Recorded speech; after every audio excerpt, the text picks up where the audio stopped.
Damos comienzo a la Junta Extraordinaria. Vicente, que empezamos. Aquí es, calle del Contubernio 49. Bienvenido, pescadero. ¡Ándale! Ay, ¡Pescadero! Piacacas que me arrollan. Buena onda, papacito. Bueno, bienvenidos a todos, carteleros y carteleras, a una entrevista más con Jaime Riba. Bienvenido a ti también. Hola, gracias. Y bueno, nuevo flamante de La que se avecina en esta temporada número 13, pero antes de hablar de toda la serie, quiero empezar hablando de tu nuevo proyecto, de Bloopers. Lo tenéis en Podimo ya, están los primeros capítulos. Sí, está en Podimo y está, de hecho, en todas las plataformas. Ha sido el primer podcast de Podimo en abierto. Ah, mira. Vale, quería empezar por ahí. Bueno, tú en la promo te defines como un cotilla, porque son curiosidades de cine y series, pero yo creo que denota una gran cinefilia. Quería preguntarte por tus inicios, porque todos los que nos dedicamos a esto yo creo que nos enamoramos del cine en algún momento. ¿Cómo fue el tuyo? Pues la verdad es que no recuerdo como el momento exacto que la mente me hizo clic, como hace muchísima gente. De hecho, le he hablado con gente, pues yo qué sé, como J. Linares, que sí recuerda como ese momento. Pero yo no, yo creo que fue una cosa como más progresiva, ¿no? Algo que había algo dentro de mí. Jamás me imaginé que iba a acabar de actor, a pesar de que todo el mundo dice que sí, que lo veía clarísimo. Sí recuerdo de repente ver películas, o sea, fíjate, si yo era poco amante del cine, que yo veía películas como El diario viste de Prada, siendo pues ya adolescente, y yo decía, ¿pero esta actriz quién es? Y era Meryl Streep, pues, si todo el mundo la conoce.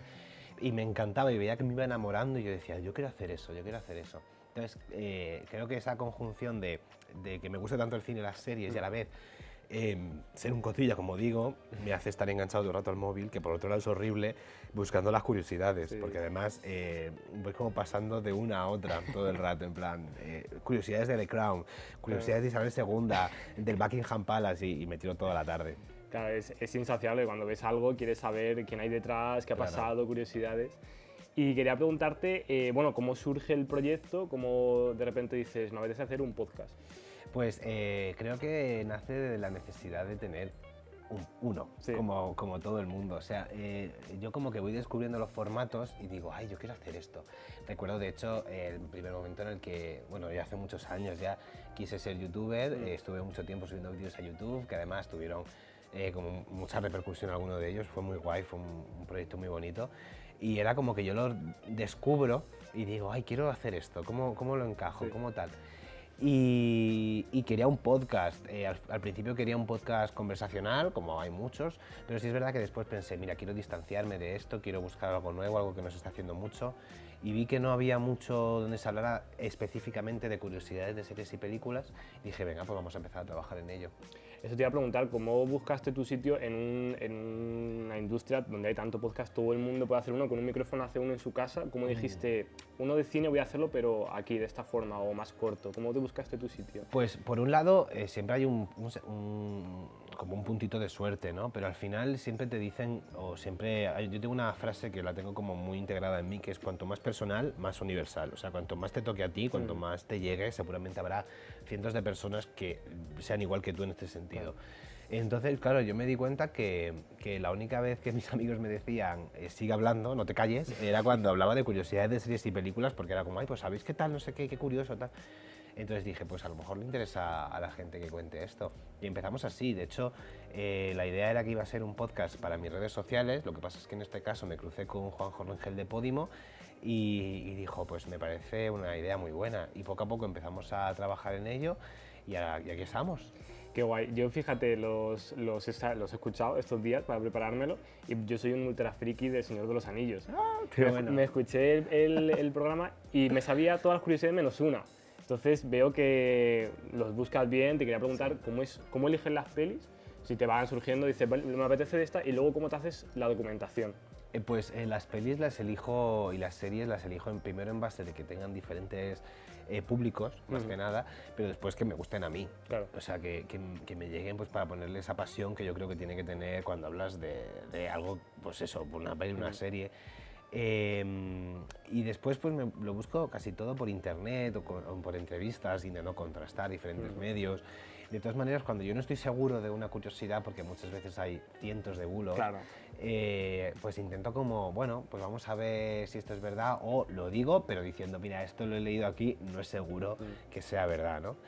Y es que, claro, hay tantas curiosidades, tantas cosas del proceso que a mí me pasa una cosa y es que muchas veces, pues en estos universos tipo Harry Potter, Sí. Señor de los Anillos, como que quiero más, Sí, y dices, sí, sí. Jaime, no hay más. O sea, todo esto es mentira, no existe, entonces no vas a encontrar más. Pero luego van saliendo entrevistas con el tiempo de actores que vuelven a hablar de esa serie o de esa peli y salen más. Pero bueno, súper interesante. Además, son 10 minutillos, se hace súper ameno. Yo me lo he Sí. escuchado y estuve encantado. Yo creo mucho en el formato, voy a llamarlo Inés Hernán, ¿no? Como este formato corto donde Sí. ella decía que ella hacía estos stories, estos mini podcasts que Sí. hacía en sus redes sociales para primero explicárselo a ella. Claro. Pues yo creo que es un poco lo mismo, que yo me lo hago para explicármelo a mí, para decir, ¿recuerdas cuando viste esta película y te gustó por esto, esto y esto?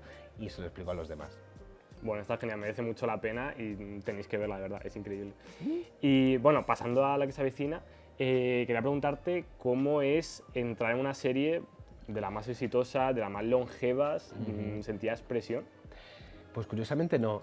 Yo creo que todo el mundo espera que me pusiera súper nervioso. Creo que la gente que sí me conoce exteriorizo los nervios desde otro punto. De repente me vuelvo un niño chico donde empiezo a hacer tonterías, me da el pavo, por así decirlo.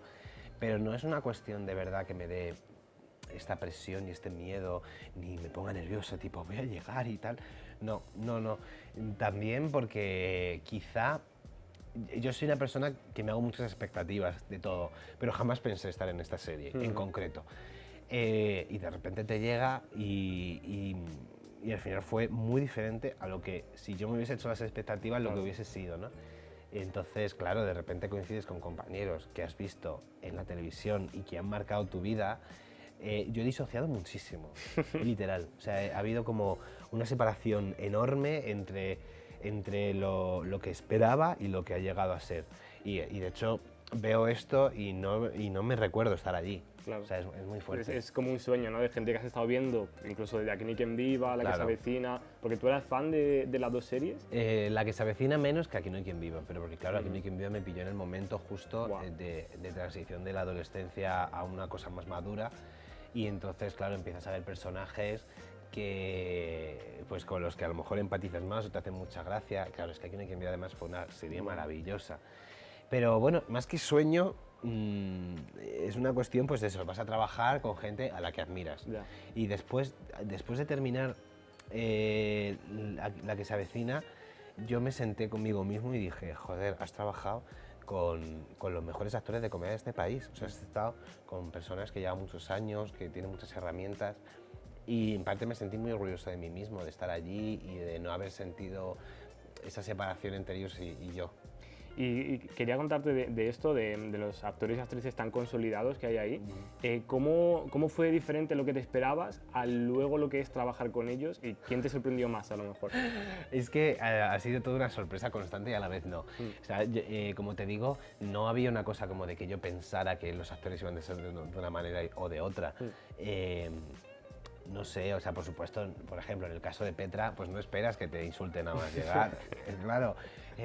Pero sí es cierto que de repente te encuentras pues personas y descubres, como si no hubieses visto nunca su personaje, descubres que de repente Petra es una señora maravillosa, súper dulce, cariñosa, que tiene algo que de repente la hace tener una fuerza bestial. Descubres a Loles León, que es una maravilla de mujer, descubres, no sé, empiezas como a entablar relación, pero como si no los hubieses visto nunca, como si fuesen personas completamente nuevas. Sí hubo un momento en el que mi mente hizo como clic, que yo llevaba ya como un mes, estábamos en una junta, y Eva y Santa se acercó a hablar con Luis Merlo, y de repente mi mente dijo, hostia, Claro. Bea y Mauri, ¿no? Claro. Y fue como de, pero para mí no son Bea y Mauri, ni el Recio, ni nadie. O sea, de hecho, muchas veces a lo mejor llego a casa y digo, ay, hija, me he reído hoy mucho con Jordi. Te dicen, ¿quién es Jordi? El Recio, tal, no sé qué. Digo, es que para mí no es el Recio, para mí pues es Jordi, es Pablo. Y eso está muy bien también. Claro, tuvo que ser un sueño continuo. Y quería preguntar también cómo fue entrar a La que se avecina con todo lo que se supone, pero además en una época de cambio, con nuevos platos. ¿Eso te influyó de alguna manera o como llegas de nuevo es como...? Bueno, no tengo para comparar. De hecho, muchas veces a mis compañeros les digo, ¿cómo sientes esto en comparación con lo que ya has vivido? ¿No? Pues yo qué sé, por ejemplo, ¿cómo ves los guiones? ¿Cómo ves las tramas? Y ellos sí a lo mejor te pueden decir tal o bueno, sí. Pero en realidad era interesante porque yo sabía que habían cambiado de set, pero no sabía que habían cambiado los platós, o sea, que habían cambiado la localización de donde se grababa. Claro. Entonces yo muchas veces los primeros días les decía a Jordi o a Nacho, oye, ¿por dónde se va? Y ellos, no Claro. sé. Y yo decía, porque no lo saben, no lo entiendo. Y ya hubo un día que dije, no, si es que esto es nuevo para nosotros también, o sea, nosotros no hemos grabado nunca aquí. Era como, vale. Entonces tenían que, te estabas todo el día como diciendo a la gente, ¿me llevas al cuarto de baño que no sé dónde está? Ya claro, cuando llevas un tiempo ya era como tu casa. Sí. En plan, pues me voy un momento al servicio, no me pierdo, ¿vale?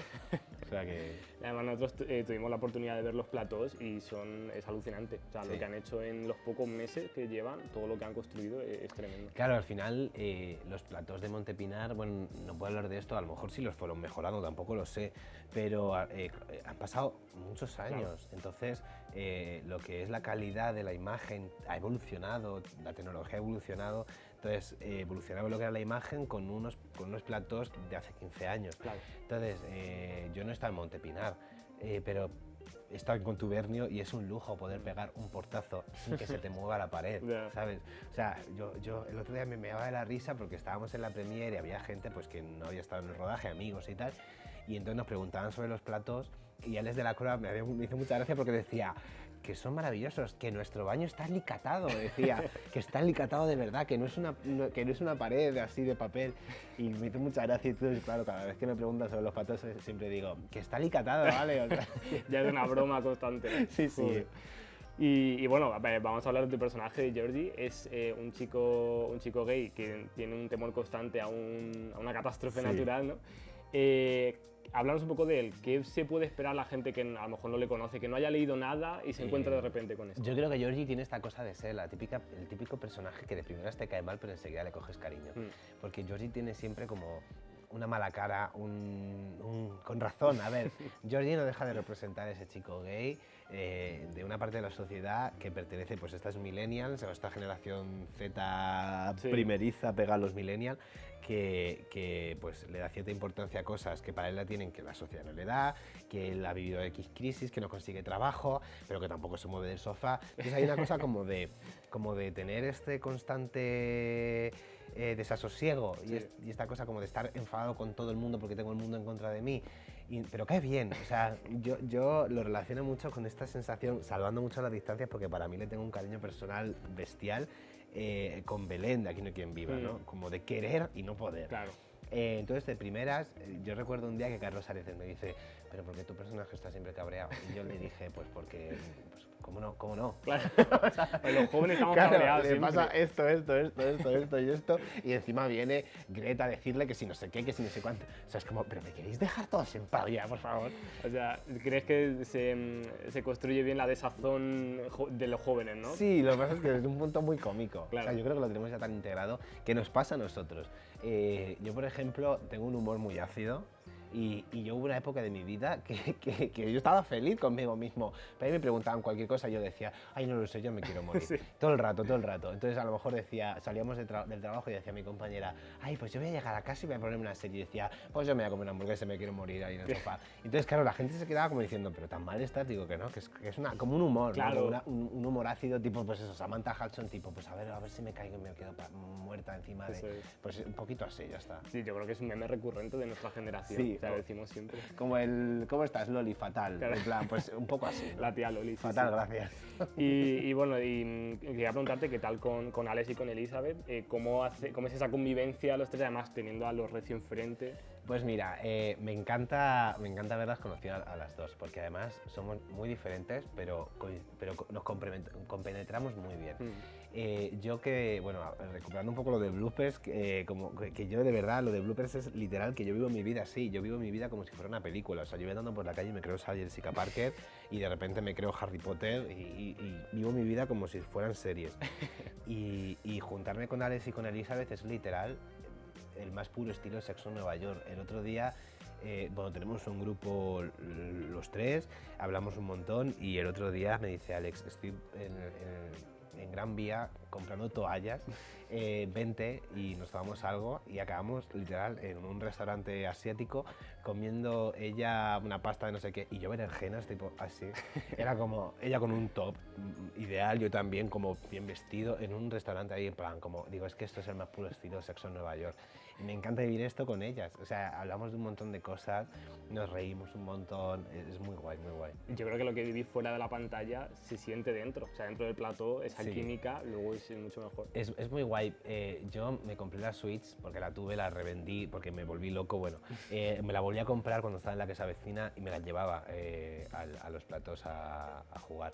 Y de repente un día apareció Alex de la Cara y dice, mira lo que me compré. Y digo, no me lo puedo creer. Y ella con el Pokémon Pikachu y yo con el Pokémon Eevee, cambiándonos los Pokémon en plan, te manda Bullpix, tú mándame a Koffing. O sea, una locura. O sea, lo que me estás diciendo aquí es que en un futuro habrá un bloopers especial a la que se avecina de 3 horas. Ojalá, ojalá, contando mis propias curiosidades. Claro. De hecho, el último capítulo que he grabado, que todavía no ha salido, es el de Aquí no hay quien viva. Pero claro, hago muchas referencias también a la que se avecina y cuento curiosidades mías, en plan de... Y cuando os cuento la curiosidad de que yo...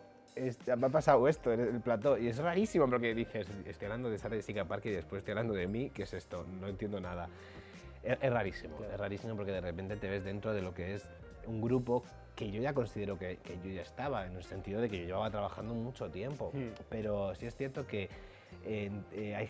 ahora la gente te empieza a dar valor y te da rabia porque dices, pero si llevo ya muchos años de carrera, pero ¿cómo no entenderlo si tú también te lo estás dando a ti mismo en este momento, ¿no? Claro, sí. Y bueno, que tú llevas una carrera en teatro, en cortos, en películas, en series, o sea que no llegas de nuevo, o sea, no es nada Claro, más. o sea, y estoy muy orgulloso de todo eso, o sea, tanto de lo que me ha gustado, de lo que no. No sé, por ejemplo, el otro día me hicieron una entrevista súper bonita donde muchos compañeros me mandaban audios y tal, y era como, jo, qué guay, ¿no? O sea, esa es la mayor satisfacción, haber trabajado con tantísima gente, haber trabajado y haber dejado una buena sensación en muchas personas. Y sobre todo me gusta mucho esta cosa como de ver a mis compañeros también crecer. Qué guay, ¿no? Como que, yo qué sé, me cruzo con compañeros después de años sin verles, que están trabajando de repente en los mejores teatros, ahora en musicales bestiales, y nos miramos y es como, qué guay, Claro. ¿no? Qué bonito esto. Es reconfortante y seguro que te pasa también en la que se avecina porque imagino que estarás más temporada, imagino que no nos podrás contar nada de momento. No, bueno, se pueden contar cositas que hayan salido, pero sí, o sea, es muy bonito, como os digo, tengo un grupo con Alex y con Elizabeth y es muy bonito como las tres nos hemos ido dando cuenta de dónde estábamos. Ya habíamos terminado de rodar y yo le mandaba hoy y le decía, ¿os estáis dando cuenta que estamos en una serie que ahora mismo es trending topic? Y ellas, no me lo puedo creer, no me lo puedo creer. Claro, una cosa como de ir dándote cuenta real cuando has salido porque sales al mundo real. Ahí estás trabajando y estás con un nivel muy alto de exigencia. Es como lo que decía Ana Castillo el otro día en La Script, que es un podcast que me encanta. Decía, le preguntaba a María Guerra, ¿qué estás viendo ahora? Dice, nada. Dice, ¿y eso? Porque estoy trabajando. Pues un poco así, ¿no? Es como, terminas de trabajar y entonces es cuando vuelves al mundo real, ves lo que está pasando fuera, ves las series, ves las pelis. Entonces ha sido muy bonito poder hacerlo también de la mano de ellas dos. Claro. Y volviendo un poco a la serie, te voy a decir una cosa que no sé si lo compartirás, pero yo creo que la que se avecina venía pidiendo sangre nueva en el sentido de que la mayor parte del elenco es veterana.